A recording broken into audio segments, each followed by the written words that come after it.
Wazir pun bercerita kepada putrinya sang raja kisah sapi dan kerbau. Pada zaman dahulu kala, ada seorang saudagar yang kaya raya. Ia memiliki banyak harta dan hewan ternak. Ia memiliki seorang istri dan beberapa anak. Allah Subhanahu wa Ta'ala pun memberikan pengetahuan tentang bahasa hewan, termasuk bahasa burung. Tempat tinggal saudagar itu sangat subur. Di rumahnya, ia memelihara seekor keledai dan sapi jantan. Pada suatu hari, sapi mendatangi kandang keledai. Ia menemukan tempat keledai itu bersih karena selalu disapu dan tanahnya basah karena selalu disirami. Tempat makanan keledai tampak berisi gandum yang sudah disaring, serta jerami yang kering dan tampak empuk. Keledai sedang tertidur dengan penuh kenyamanan. Sapi kemudian kembali ke kandangnya pada waktu-waktu tertentu. Keledai dinaiki oleh pemajikannya untuk suatu keperluan. Kemudian dikembalikan ke kandangnya. Pada suatu hari, sang saudagar mendengar sapi berbicara kepada keledai. "Sungguh menyenangkan keadaanmu," kata sapi kepada keledai. "Sementara aku sedang kepayahan, engkau justru sedang menikmati istirahatmu sambil menyantap gandum yang halus, dan mereka selalu melayanimu pada waktu-waktu tertentu. Engkau dinaiki oleh majikanmu dan dikembalikan lagi ke kandang, sedangkan aku terus-menerus berada di sawah atau di penggilingan gandum. Apabila engkau dibawa ke sawah dan mereka melantarkan alat penarik bajak di punggungmu, maka berbaringlah dan jangan bangkit, sekalipun mereka memukulmu," balas keledai. "Kalaupun engkau bangun juga, segeralah kembali berbaling. Jika mereka mengembalikanmu ke kandang dan memberikan kacang buncis untukmu, janganlah dimakan.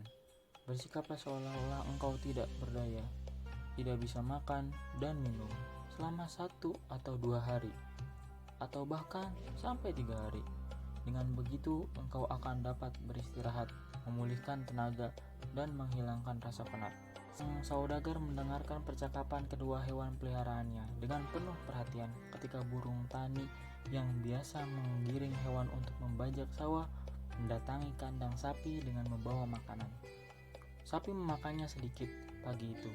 Buruh tani menggiring sapi ke sawah, namun ia mendapati sapi itu dalam keadaan tidak berdaya dan segera melaporkan kepada sang saudagar. "Bawalah keledai untuk membajak sawah sebagai ganti sapi hari ini," suruh saudagar itu kepada para buruh tani.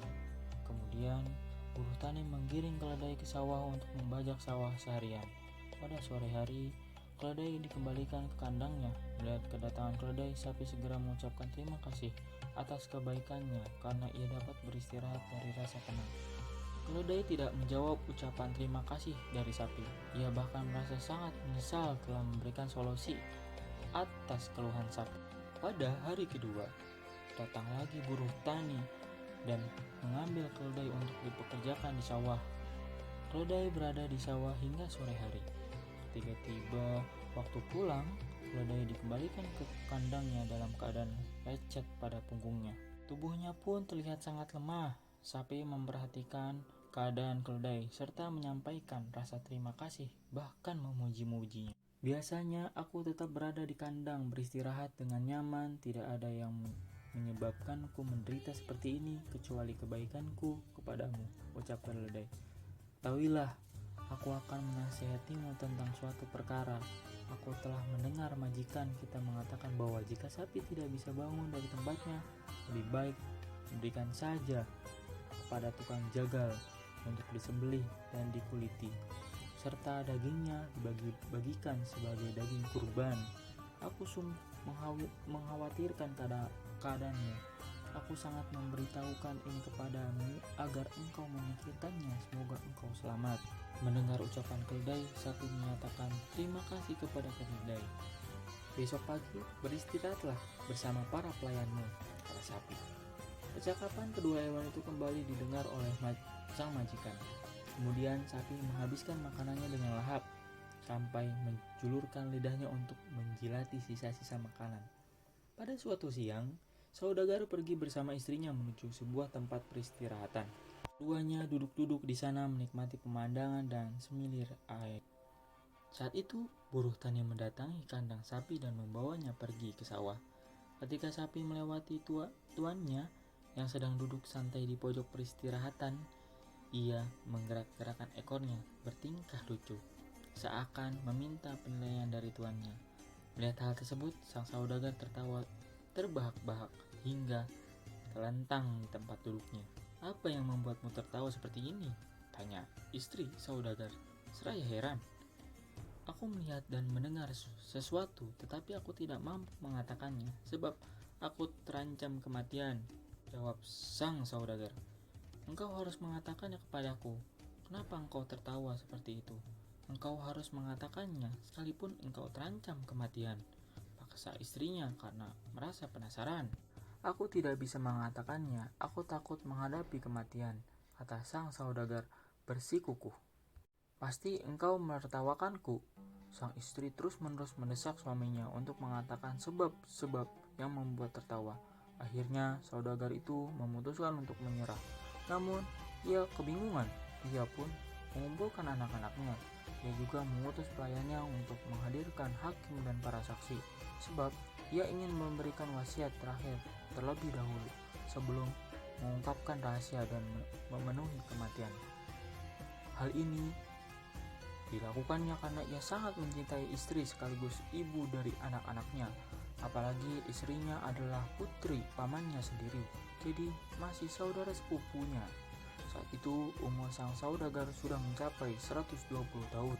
Sang saudagar juga mengundang seluruh keluarganya, bahkan seluruh warga kampung, kepada mereka. Ia menceritakan kisah yang dialaminya mengenai ilmu mengetahui bahasa hewan yang dimilikinya. Ia mengungkapkan rahasianya bahwa jika ia mengatakan apa yang didengarnya dari hewan kepada orang lain, maka ia akan mati. Seluruh orang yang dihadiri di rumahnya sang saudagar membujuk sang istri. "Sebaiknya engkau hentikan permintaanmu itu agar suamimu tidak berhadapan dengan kematian. Bagaimanapun dia adalah ayah dari anak-anakmu," kata. Orang-orang berusaha menasihati. Sang istri pun berkata, "Aku tidak akan menghentikan persoalan ini sebelum ia mengatakan rahasianya kepadaku, sekalipun ia harus mati." Mengetahui kekerasan hati wanita itu, para orang tidak bisa berbuat apa-apa selain diam. Kemudian sang saudagar bangkit dari tempat tidur, meluncur ke pancuran air dan mengambil air wudhu. Sesudah wudhu, ia akan mengatakan rahasia itu dan siap untuk mati. Ia kemudian kembali ke tempat tidur. Selain memelihara keledai dan sapi, sang saudagar juga memelihara seekor ayam jantan dan 50 ekor ayam betina. Ia juga memiliki seekor anjing. Sesaat sebelum mengatakan rahasianya, ia mendengar anjing sedang memanggil ayam jantan. "Engkau selalu bersenang-senang dengan betina-betinamu, sedangkan majikan kita akan segera menghadapi maut," celah anjing kepada ayam jantan. "Ada apa dengan majikan kita?" ternyata ayam bertanya. "Ada apa dengan majikan kita?" tanya ayam jantan. Anjing menceritakan kejadian yang dialami oleh sang majikan. "Demi Allah, majikan kita kurang cerdas," ucap ayam jantan. "Aku mempunyai 50 istri dan aku bisa menyukai atau membenci mereka sekehendak hatiku. Sedangkan ia hanya memiliki satu istri, tetapi tidak bisa mengatasi persoalan dengan istrinya.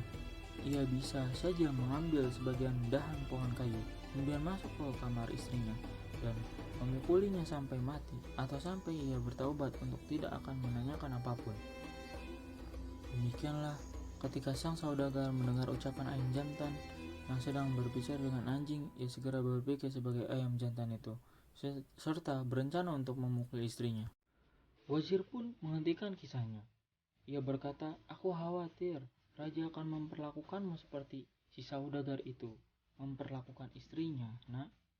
"Apa yang telah dia lakukan oleh saudagar itu, ayah?" tanya Syahrazad penasaran. Kemudian sang wazir pun melanjutkan ceritanya. Atas dasar ucapan ayam jantan itu, sang saudagar masuk ke kamar. Sebelumnya, ia memotong dahan pohon dan menyembunyikannya di dalam kamar. Masuklah ke dalam kamar agar aku bisa mengatakan rahasiaku dan tidak ada seorang pun yang menyaksikan selain dirimu. Setelah itu, aku siap untuk mati, pinta sang saudagar kepada istrinya. Wanita itu pun masuk ke dalam kamar mengikuti suaminya. Sang saudagar mengunci pintu kamar dan dengan segera memukul istrinya sampai pingsan. Aku bertaubat, aku tidak akan menanyakan apapun lagi kepadamu, kata sang istri setelah sium.